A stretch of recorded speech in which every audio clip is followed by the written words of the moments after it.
driving লাইসেন্সক লৈ মুখ্যমন্ত্ৰী doctor Himanta Biswa শৰ্মাই কৰিছে বৃহৎ ঘোষণা এতিয়াৰে পৰা ডিটিও অৰ্থাৎ ডিটিও অফিসত এতিয়াৰে পৰা নাপাব আপুনি ড্ৰাইভিং লাইসেন্স প্ৰতিটো সমষ্টিতে 126টা সমষ্টিত 126খন প্ৰতিষ্ঠান নিৰ্মাণ কৰা হ'ব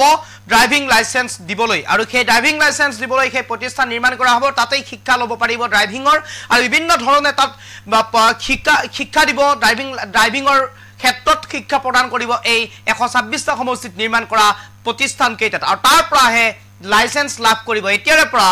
ডিটিওৰ ফালৰ পৰা লাভ নকৰিব ড্ৰাইভিং লাইসেন্স কৰ্তন কৰি দিয়া হৈছে ক্ষমতা ডিটিওৰ এই মুহূৰ্তত খবিশেষ লৈ মানে চেষ্টা কৰিছো ড্ৰাইভিং লাইসেন্সক লৈ মুখ্যমন্ত্ৰীৰ বৃহৎ ঘোষণা কৰ্তন কৰা হ'ল ডিটিওৰ ড্ৰাইভিং লাইসেন্স দিয়া ক্ষমতা ৰাজ্যিক কেবিনেটত ললে বৃহৎ সিদ্ধান্ত ড্ৰাইভিং লাইসেন্সৰ বাবে এতিয়াৰে পৰা দৌৰিব নালাগে ডিটিও অফিসত প্ৰতিটো সমষ্টিতে এতিয়াৰে পৰা নিৰ্মাণ কৰা হ'ব ডিটিআই ড্ৰাইভিং ট্ৰেইনিং ইনষ্টিটিউটে দিব এতিয়াৰে পৰা ড্ৰাইভিং লাইসেন্স ডিটিআই চমুকৈ ডিটিআই অৰ্থাৎ ড্ৰাইভিং ট্ৰেইনিং ইনষ্টিটিউটে দিব এতিয়াৰ পৰা ড্ৰাইভিং লাইসেন্স থাকিব একোখনকৈ অটোমেটেড ড্ৰাইভিং টেষ্ট ট্ৰেক জিলা পৰিবহন বিষয়াৰ নাথাকিব কোনো ধৰণৰ স্বাক্ষৰ নাথাকিব কোনো ক্ষমতা লাইসেন্স দিয়াৰ ক্ষেত্ৰত ৰাজ্যিক কেবিনেটে ললে এই গুৰুত্বপূৰ্ণ সিদ্ধান্ত এই মুহূৰ্তত কবিকে লৈ বেকনে চেষ্টা কৰিছো এই গুৰুত্বপূৰ্ণ সিদ্ধান্ত গ্ৰহণ কৰিছে হিমন্ত কেবিনেটে ড্ৰাইভিং লাইসেন্সক লৈ বৃহৎ ঘোষণা কৰিছে ৰাজ্যৰ মুখ্যমন্ত্ৰী ডক্টৰ হিমন্ত বিশ্ব শৰ্মাই এতিয়াৰ পৰা ডিটিওৰ হাতত নাথাকিব কোনো ধৰণৰ ক্ষমতা ডিটিও এতিয়াৰ পৰা দিব নোৱাৰিব ড্ৰাইভিং লাইসেন্সৰ ক্ষেত্ৰত নতুন নিয়ম আনা হৈছে প্ৰতিটো সমষ্টিতে অৰ্থাৎ 126টা সমষ্টিত 126খন ডিটিআই অৰ্থাৎ ডিস্ট্ৰিক্ট ট্ৰেইনিং ইনষ্টিটিউট নিৰ্মাণ কৰা হ'ব আৰু এই ডিস্ট্ৰিক্ট ট্ৰেইনিং ইনষ্টিটিউটে ড্ৰাইভিং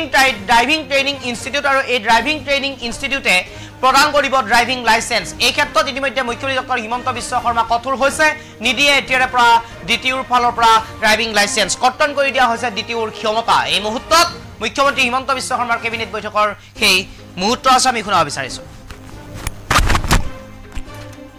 126 মই বহুদিন আগৰ পৰা আপোনালোকক এটা কথা কৈ আছিলো যে দ্বিতীয় অফিসসমূহৰ পৰা আমি গাড়ী লাইসেন্সৰ পাৱাৰটো আতৰাই লৈ গৈ আমি এটা নতুন ব্যৱস্থা কৰিব খুজিছো যত নেকি এটা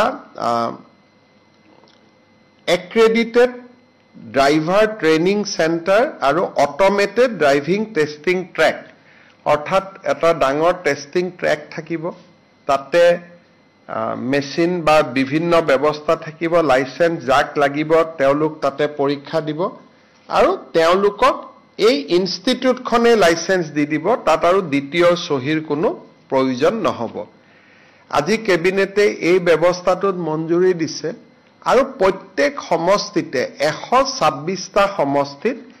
126খন ড্ৰাইভিং ইনষ্টিটিউট খোলাৰ বাবেও কেবিনেটে অনুমোদন দিছে আমাৰ অসমৰ যিকোনো যুৱকে চৰকাৰৰ পৰা আবেদন কৰি এই ড্ৰাইভিং ট্ৰেইনিং ইনষ্টিটিউটৰ বাবে মঞ্জুৰি ল'ব পাৰিব আমাৰ ৰাজ্যত 126খন ড্ৰাইভিং ট্ৰেইনিং ইনষ্টিটিউট হ'ব আৰু অটোমেটেড ড্ৰাইভিং ট্ৰেক থাকিব প্ৰত্যেক জিলাত এখনকৈ যাতে লৰা ছোৱালী আৰু